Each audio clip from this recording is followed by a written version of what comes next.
Next up, thanks to Michael Che's now infamous pre-Super Bowl joke about Boston, issues of racism and inequality have been thrust back into the spotlight across the city. But so far, most of those conversations have centered on just two groups of people, black and white. So it might surprise you to learn that 1 in 5 Boston residents today is Latino. In fact, Latinos are responsible for the 90% of the city's population growth since 1980, according to a report out today from the Boston Foundation. And they contribute an estimated $9 billion to the area economy. The problem? 1 in 3 Latinos over age 25 do not have a high school diploma. 1 in 4 is not considered proficient in English, which means far less access to high-paying jobs. So, what's being done to change all that? Joining me are 2 members of the Latino Legacy Fund Advisory Board of the Boston Foundation, Zamawa Arenas, founder and CEO of Floetic, a brand marketing consulting firm. It's good to see you, Zamawa. And Rainier Moquette, CEO of Advocate, co-founder of the Latino STEM Alliance, and founder of the Diversity IT Network. Good to meet you. Thanks so much for being here. Thank you. I read these numbers. I'm embarrassed. I didn't know something. 20% of the population is huge growth, 31% of the population under 17. You say, yeah, that's good. Until you read from this Boston Foundation thing, roughly half the jobs in 5 years are going to require a college education. Fewer than 1 in 5 Latinos have it. 33% of low-paying food preparation jobs held by Latinos. Only 5% of business and finance jobs that pay 3 times as much. So this is a pretty desperate state of affairs, is it not, Zamawa?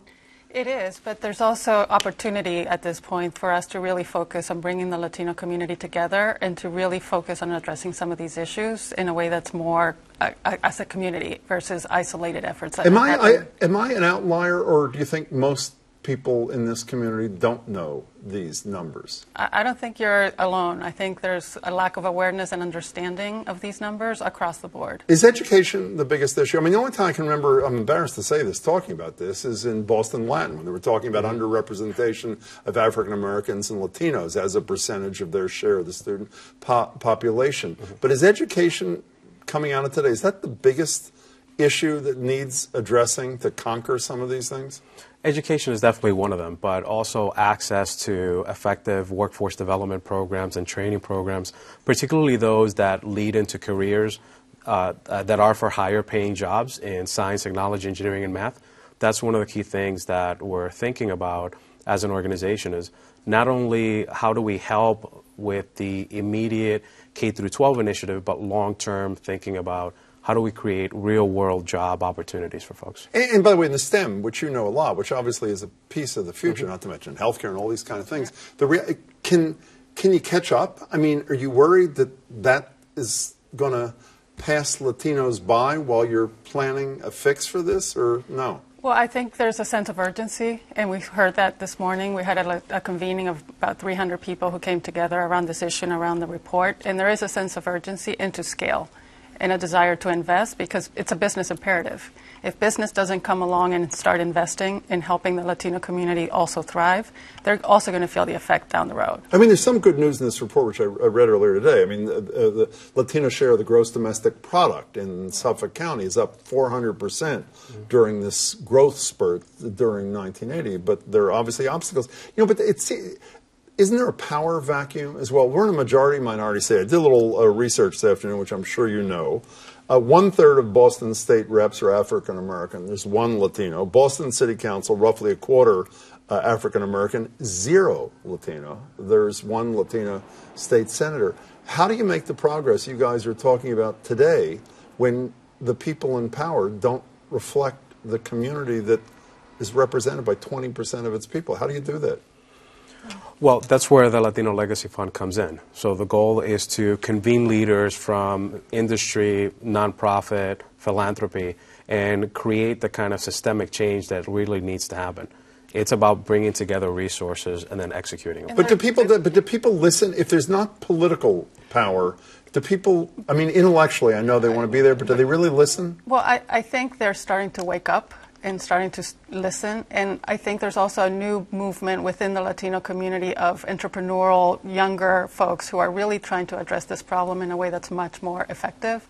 There are organizations like the Latina Circle, 2 women, 2 lawyers started this to really focus on closing the leadership gap and they're focusing on bringing Latinos into elected office. Is there racism? I mean, we've talked a lot, obviously. I mentioned the Michael Che thing and some other. There's a strong feeling amongst many blacks in the city that there's a lot of racism directed at blacks.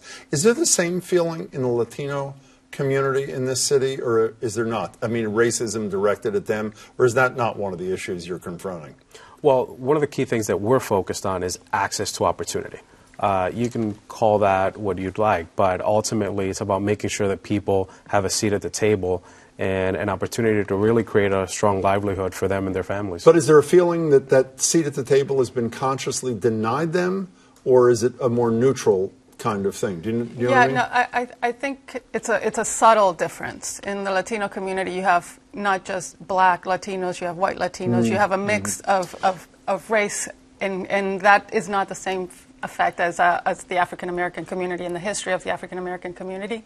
I think there is some segregation of Latinos, whether it's because of race, because of culture, because of lack of understanding of the English language. We only have 30 seconds left. What's the best news coming out of today? What's the most hopeful thing that you left with, Samoa, today? I felt the inspiration of a collective group of Latinos coming together to elevate their voice and really start making change happen and not wait for change to happen on our behalf. Well, you're clearly raising awareness. What did you come away with? I think we're finally starting to connect the dots and really creating the kind of leadership that we need in order to move the needle forward. Hope there's a lot of dot connecting. Congratulations to you and to the Boston Foundation. It's great to see you. Thanks so much for being here. Good to meet you. Thank you, Jim. Really appreciate it.